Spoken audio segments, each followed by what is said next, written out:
Assalamualaikum warahmatullahi wabarakatuh. Halo pejuang ASN. Bagaimana kabarnya? Semoga teman-teman dalam keadaan sehat dan siap menghadapi tes SKD CPNS ya. Amin. Oke, di video kali ini kita akan membahas salah satu jenis soal yang selalu keluar di TIU CPNS teman-teman, yaitu kemampuan numerik bagian perbandingan kuantitatif. Bagaimana soalnya dan bagaimana cara mengerjakannya dengan super kilat? Let's go kita bahas.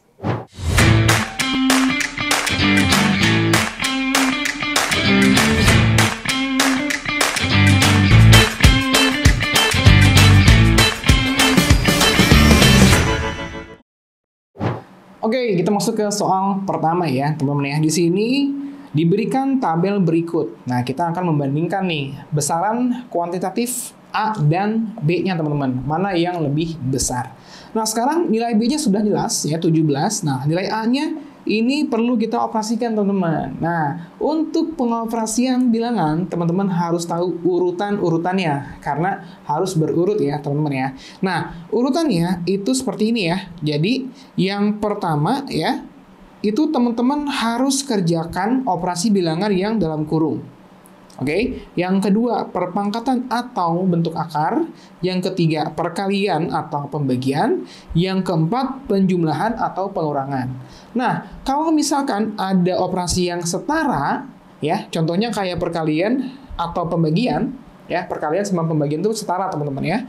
Maka kerjakan operasinya itu dari sebelah kiri terlebih dahulu, ya. Contohnya ini ya, kita akan mencari nilai A ya teman-teman ya. Sekarang kita perhatikan, di sini ada bentuk pangkat, artinya ini yang harus kita dahulukan. Tapi hati-hati teman-teman, jangan sampai keliru ya. Teman-teman harus bedakan ya, antara negatif 3 kuadrat, negatif 3 dikuadratkan, dan 3 kuadrat. Harus benar-benar bisa membedakan. Kalau 3 kuadrat, jelas ya, 3 kuadrat itu artinya adalah 3 dikali 3. Oke, artinya adalah 9. Kalau negatif 3 kuadrat, ini artinya adalah negatif 3 dikali negatif 3, teman-teman. Negatif 3 dikali negatif 3, ya tentunya hasilnya positif ya. Negatif 3 dikali negatif 3, yaitu adalah 9. Nah, tapi kalau yang ini, min 3 kuadrat, itu yang kuadrat hanya 3-nya aja, teman-teman. Minnya atau negatifnya tidak. Berarti gimana? Berarti di sini kita punya apa? Kita punya min, ya, 3 dikali 3, karena yang kuadratnya hanya 3 aja. Berarti kalau kita punya min 3 kuadrat dikali 2 tambah 9 dibagi 3, maka hasil dari min 3 kuadrat atau negatif 3 kuadrat ini adalah negatif 9. Oke?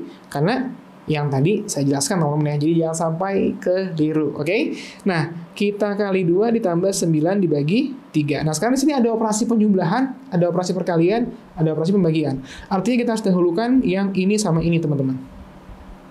Oke? Nah, berarti kita punya apa? Negatif 9 dikali 2, yaitu adalah negatif 18 ditambah 9 dibagi 3. Ingat ya, kita lakukan pembagian dulu. Kenapa? Karena pembagian dahulukan dibanding penjumlahan.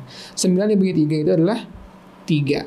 Nah, negatif 18 ditambah 3 artinya adalah negatif 15 ya, karena utang 18 dibayar 3, berarti utangnya masih 15. So, di sini si A-nya adalah negatif 15. Si B-nya itu 17, positif. Artinya apa? Ya, bener banget ya, jelas si B-nya itu lebih besar dari si A, atau A-nya itu kurang dari si B. Jawabannya adalah yang B, super easy. Oke, nah kita lanjut ke soal berikutnya teman-teman, soal nomor 2. Oke, sebelum kita lanjut ke pembahasan soal berikutnya, buat teman-teman yang sedang mempersiapkan tes SKD CPNS tahun 2023 dan tidak punya banyak waktu luang untuk belajar, teman-teman cocok banget nih ambil salah satu paket yang ada di maximaasn.com, yaitu paket video belajar Jago SKD CPNS. Nah, paket ini itu berisi 22 video untuk semua materi, yaitu TIU, TWK, maupun TKP, yang masing-masing video berdurasi 90 menit. Nah, bukan hanya itu, teman-teman juga akan mendapatkan simulasi atau tryout SKD CPNS 2023 terbaru. Atau lengkapnya teman-teman bisa baca poster di samping saya ya. Nah, untuk cara pendaftarannya gampang banget. Teman-teman tinggal masuk aja ke www.maximaasn.com. Teman-teman mendaftar dengan email dan password, lalu teman-teman login. Nah, setelah login, teman-teman masuk ke menu video. Nah, di sana tinggal ambil paket video belajar Jago SKD CPNS. Dan jangan lupa ya, teman-teman masukkan kode promo Jago SKD supaya teman-teman mendapatkan diskon 25%. Dan klik terapkan ya. Oke, ditunggu ya teman-teman ya. Thank you. Oke, soal nomor 2 ini ya terkait diskon teman-teman ya.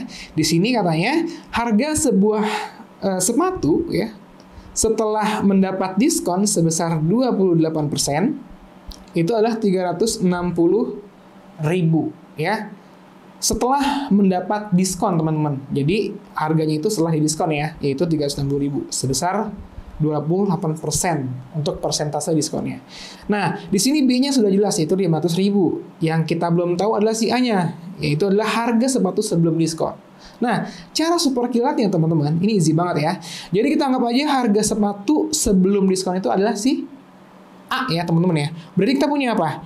Kita punya harga A setelah dapat potongan 28%. Artinya apa? Artinya yang awalnya 100% dipotong 28% teman-teman. Nah ini sama dengan 360.000 rupiah. Nah di sini tinggal kita cari A-nya aja teman-teman. 100% dikurang 28% itu adalah 72% ya, sama dengan 360.000. Nah, sekarang di sini 72% artinya apa? Ya, persen itu per 100, teman-teman. Artinya, kita punya 72 per 100. Ya. Nah, di sini tinggal kita operasikan aja, teman-teman. Berarti kita punya A sama dengan, ya 100-nya tinggal dikali silang aja ke sana. Oke, 72-nya ke sini gitu ya. Atau ke bawah, teman-teman. Berarti kita punya apa? 360.000 dikali 100 dibagi dengan 72. Oke, nah 36 dengan 72 bisa kita sederhanakan teman-teman. Ya, sama-sama dibagi 36 berarti 1/2. Nah, di sini berarti kita punya apa? A-nya sama dengan kita punya 10.000 dikali 100 ya, berarti 1 juta. 1 juta dibagi 2. Berarti 500.000.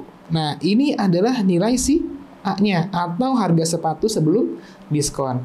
Nah, karena si B-nya itu 500.000 juga, maka A-nya itu sama dengan B. So, jawabannya adalah yang C. Super easy.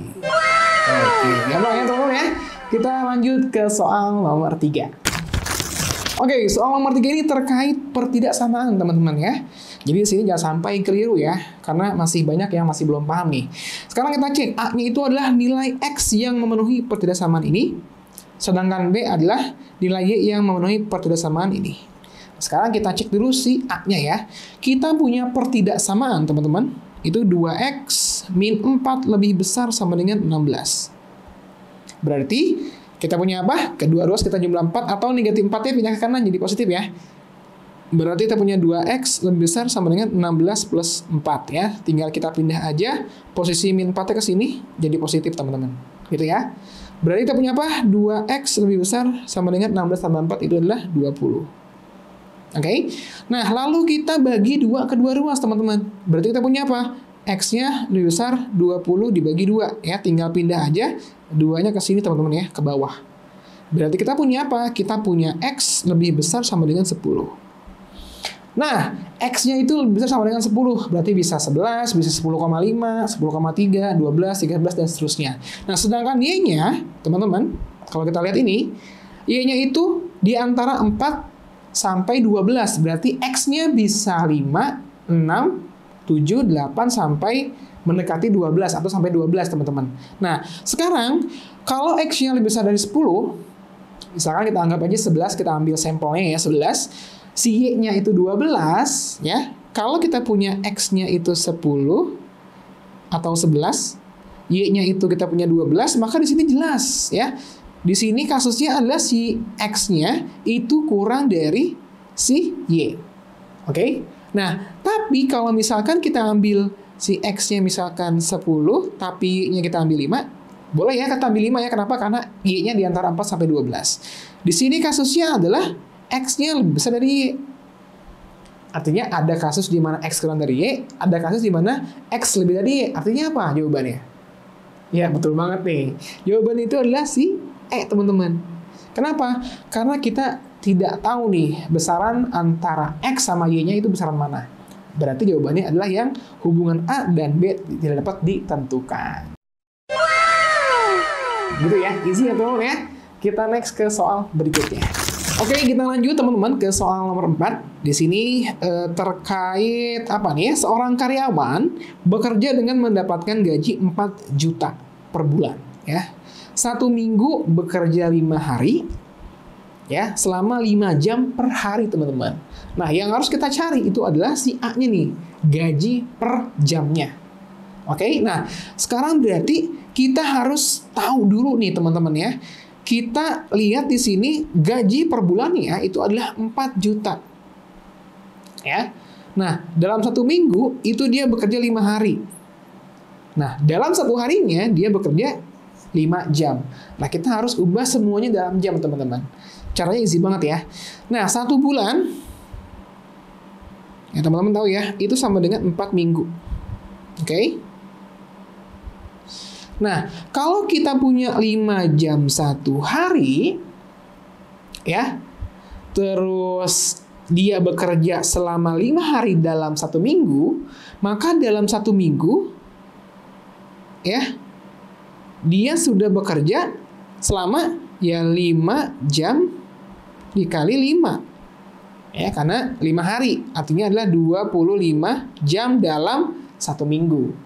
Tapi kita mau cari dia dalam 1 bulan, teman-teman.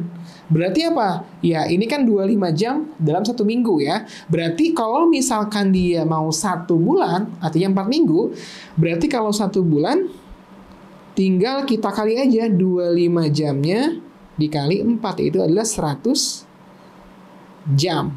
Nah, berarti dalam 1 bulan, ya, si orang karyawan ini atau seorang karyawan ini dia itu bekerja selama 100 jam dalam 1 bulan. Nah, berarti untuk gaji per jamnya tinggal kita bagi aja ya. 4 juta ini kita bagi dengan 100. Berarti tinggal kita coret aja nolnya 2 ya, teman-teman ya. Set. Berarti adalah 40.000. Maka si A-nya kita punya 40.000 ya, rupiah. Berarti apa? Ya jelas, kalau si A-nya itu kurang dari si B, karena si B-nya 45.000. So, jawabannya super easy banget ya. Jawabannya itu adalah yang B, super easy. Oke, ya. Semoga teman-teman paham ya. Kita lanjut ke soal berikutnya, soal nomor 5. Oke, kita lanjut soal nomor 5. Di sini kita punya untuk membangun sebuah rumah di suatu proyek ya, dibutuhkan 5 orang pekerja selama 20 hari. Oke. Jika digunakan 10 pekerja, maka dibutuhkan X hari. Nah, kita mau cari si X-nya untuk mencari nilai si A-nya, teman-teman. Nah, ini sudah jelas ini adalah terkait soal perbandingan berbalik nilai ya, teman-teman ya. Kenapa? Kita lihat ya. Kita punya pekerja ya. Kita punya hari atau waktu di sini, teman-teman ya. Nah, dalam 5 orang pekerja atau dengan 5 orang pekerja itu selesai dalam 20 hari. Oke, lalu kalau misalkan 10 pekerja berapa hari? Nah, di sini teman-teman harus bermain logika ya. Kita harus tahu nih ya, perbedaan antara berbalik nilai dengan sebelum dengan perbandingan yang senilai, teman-teman. Nah, untuk teman-teman yang belum paham, teman-teman bisa nonton di video Riantian di part sebelumnya. Kita udah bahas ya tentang perbandingan senilai dengan berbalik nilai. Jadi jangan sampai di skip videonya, oke? Nah, di sini saya akan menjelaskan sedikit aja ya. Kalau pekerjaannya semakin banyak atau semakin besar, otomatis ya pekerjaannya akan semakin cepat. Atau harinya atau waktunya ini semakin kecil. Yang satu semakin besar, yang satu semakin kecil. Ini adalah contoh berbalik nilai. Oke? Kalau senilai, yang satunya besar, yang satunya juga semakin besar. Nah, kalau kasus ini, pekerjaannya makin banyak, waktunya makin sempit. Satu naik, satu turun. Ini perbandingan berbalik nilai. Nah, cara itu gampang banget. Tinggal 5/10 sama dengan ini kita balik. Karena dia perbandingan berbalik nilai. Berarti X per 20. Easy kan? Tinggal kita kali silang, kita punya 5 kali 20/10 X.